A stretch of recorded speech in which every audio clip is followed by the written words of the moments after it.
No. You don't turn me into that guy, refs. Don't you turn me into that guy.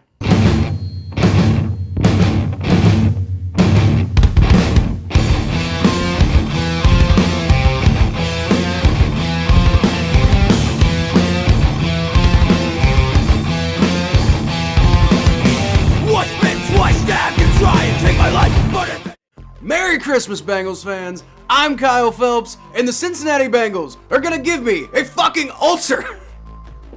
Seriously, after that massive comeback last week, they go and blow a 22-0 lead this week. Although they still came away with a win in the end, so I suppose that's all that matters, you know, as long as you don't count my sanity. But before we get into breaking down all that, I'd just like to ask that you like the video and subscribe to the channel if you're enjoying the content. It really helps my channel grow, and it helps you know when all of my content comes out. Any of y'all remember the nickname we gave the 2009 Cincinnati Bengals? You know, that team that began the season with a last-second loss to Brandon Stokely and Kyle Orton's Denver Broncos, then proceeded to win 10 games that year, many of which were nail-biting one-score affairs. Yeah, we called them the Cardiac Cats. And oh boy, are the Cardiac Cats back with a vengeance, at least for the last 2 weeks. This time around, it's with one disastrous half of football and one amazing half. Last week, it was a 17-point comeback victory over the Tampa Bay Buccaneers, and this week it was blowing a 22-0 lead over the Patriots, but still finding a way to win. I gotta say, man, I'm really starting to think this offense desperately misses Hayden Hurst. They have a tendency to stall out for large swaths of the game without him, and I think it's because they're missing that, you know, big hulking middle of the field presence that comes through when the game gets really tight. This week, they actually got out to a really fast start, though. Joe Burrow was wheeling and dealing to Mitch Wilcox, T. Higgins, and Joe Mixon on their first drive, and only included 2 second downs on that first drive. The second of those 2 second downs was a pass to T. Higgins, who then proceeded to bowl through Jonathan Jones for the score. It was awesome. On the next drive, Samaje Perine, Tyler Boyd, and the absolute fucking legend Trenton Irwin got involved in the action too. Joe Burrow threw a duck up to the middle of the end zone that probably should have been intercepted, quite frankly, but Irwin had perfect timing when he stuck his hands up in the air and grabbed it for the touchdown and put them up 12-0. Wait a minute, 12-0. Oh yeah, I forgot to mention that Money Mac missed the extra point.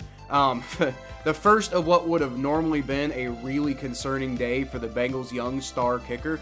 But I will say in his defense, everyone on the field was extremely inaccurate in this game. Nick Folk missed his first extra point too.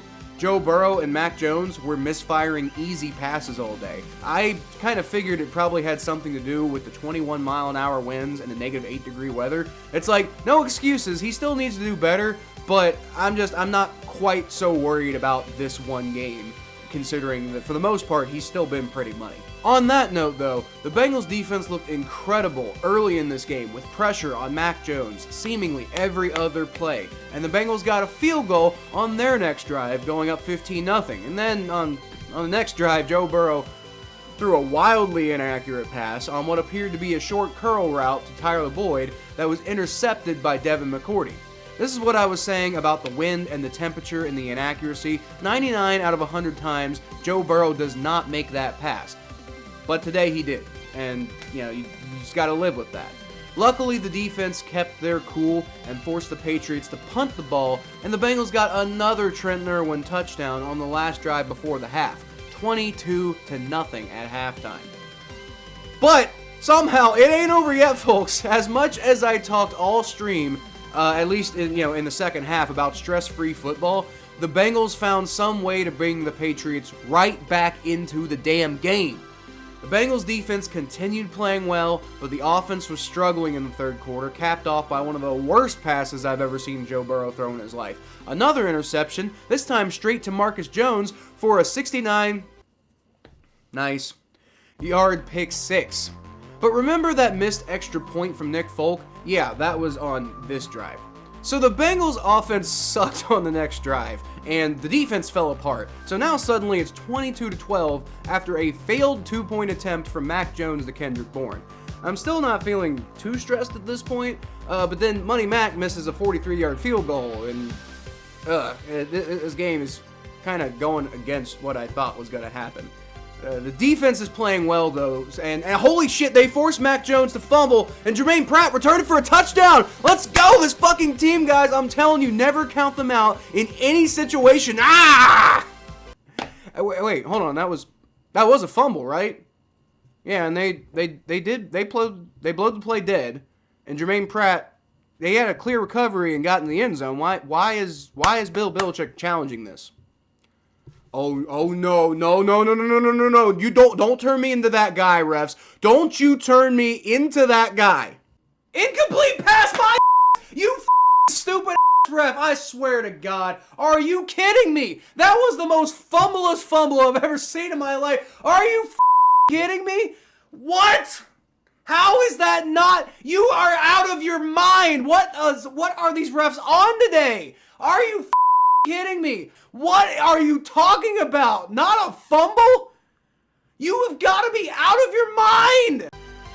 That is the fumbliest fumble I have ever seen in my life. And you cannot tell me that the refs were in any way, shape, or form in their right minds in that situation. Okay, so now I'm nervous. How the hell did you blow a 22-0 lead? And now the Patriots are within a touchdown of taking the lead with 9 minutes left in the fourth quarter. Refs or no refs, that's stupid. Like I said, I don't like being that guy. It's not the refs' fault that we got into this situation. But oh boy, I'll tell you what. And then Jamar Chase fumbles. Of course he does. A lot of Bengals fans are arguing that was a bad call too, but I'm kind of out of energy at this point to put toward the refs. So now, please, for the love of God, just do something, Bengals. Or you know, you could totally let the Patriots march all the way down to the red zone, actually to the 5-yard line.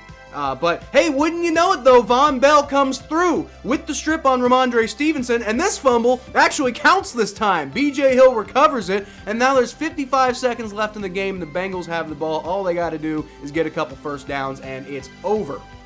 The Bengals get the ball back after the Patriots fail to convert on 4th and 15, and then they knelt the rest of the time away, and somehow, after all that, they escape with a win that they had no business letting get that close in the first place. I'd love to see them dominate teams for 4 quarters, but wins are wins, and ultimately that's really all that matters, right? The Bengals went into this game with the playoffs already clinched thanks to the Jacksonville Jaguars, but the win over the Patriots guaranteed that the Bengals are at least going to have a chance to win the AFC North in Week 18, regardless of what they do against the Bills next week. And unless, of course, they beat the Bills and then the Ravens lose to the Steelers, then the Bengals just win the division outright, and they don't even have to beat the Ravens once this season for first place, that would be really weird, and that's not really the way that I would want to do it, but it is possible. And it also keeps them in the hunt for the number 1 seed. Now, they got to win their next 2 games, and they got to get a little bit of help from the Chiefs, losing to either the Broncos or the Raiders. Although I will say, they always struggle with the Raiders, and the Raiders might be on some level of hunting for the playoffs at that point. And they struggled with the Broncos last time, even though the Broncos season was basically over at that point. But that's all I got for this one, y'all. Let me know what you think in the comments below, and I will feature the best ones in my next video, like this one from Brian Gorman, who said on my Bengals-Bucks recap video, Bucks were just shooting themselves in the foot all second half. Glad the Bengals could capitalize on it.